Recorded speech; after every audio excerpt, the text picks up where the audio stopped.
Hello, നമ്മളിന്ന് രാത്രി യാത്ര ചെയ്യുന്നത് നമ്മുടെ അടുത്തുള്ള പള്ളിപ്പെരുന്നാൾ കാണാനാണ്. അരിമ്പൂര് പള്ളിപ്പെരുന്നാൾ. ഇടയ്ക്ക് ഈ സൗണ്ട് കേൾക്കുന്നത് ഒന്നും കൂടിയും വോയിസ് റെക്കോർഡ് ചെയ്യുന്നുണ്ട്. നമ്മൾ പള്ളിയിലേക്ക് എത്തണ വഴി അടിപൊളി ഡെക്കറേഷൻ.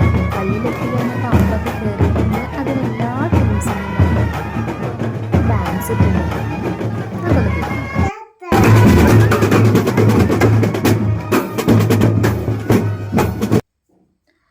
പിന്നെ സൈഡിൽ ഇങ്ങനെ നേർച്ച കൊടുക്കലും അതൊക്കെ സൈഡിൽ വഴി നടക്കുന്നത് കണ്ടില്ലേ. ഇതുകൊണ്ടാണ് ഞാൻ കപ്പൽ പള്ളി പെരുന്നാൾ എന്ന് പറഞ്ഞത്. കപ്പൽ പള്ളി എന്നാണ് ഈ പള്ളി അറിയപ്പെടുന്നത്. എൻ്റെ അറിവിൽ കേരളത്തിൽ കപ്പൽ പള്ളി എന്നറിയപ്പെടുന്നത് ഒരേ ഒരു പള്ളിയായിരിക്കും. കാരണം കപ്പലിൻ്റെ ആകൃതിയിലാണ് ഈ പള്ളി രൂപം കൊണ്ടിരിക്കുന്നത്. കാണിച്ചു തരാം.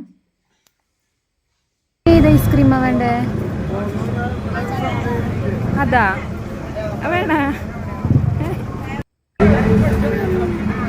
അങ്ങനെ ഉണ്ണിയുടെ പെർമിഷൻ എടുത്ത് നമ്മൾ 2 ഐസ്ക്രീമും മേടിച്ചു. ഞാനും ചേട്ടനും കൂടി കഴിച്ചു എന്ന് പറയാൻ പറ്റില്ല. ഞാൻ എൻ്റെ ഐസ്ക്രീം ഫുള്ളായിട്ട് കഴിച്ചു. ചേട്ടനും ഉണ്ണിയും കൂടി ഷെയർ ചെയ്ത് കഴിക്കുകയാണ് ചെയ്തത്.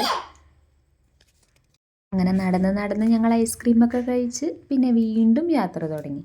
പോണ വഴിക്ക് നല്ല ബ്ലോക്ക് ഉണ്ടായിരുന്നു. പക്ഷേ അതിൻ്റെ ഇടയിൽ ഈ മാല ബൾബൊക്കെ ഇട്ടത് കാണാനും നല്ല രസമുണ്ടായിരുന്നു.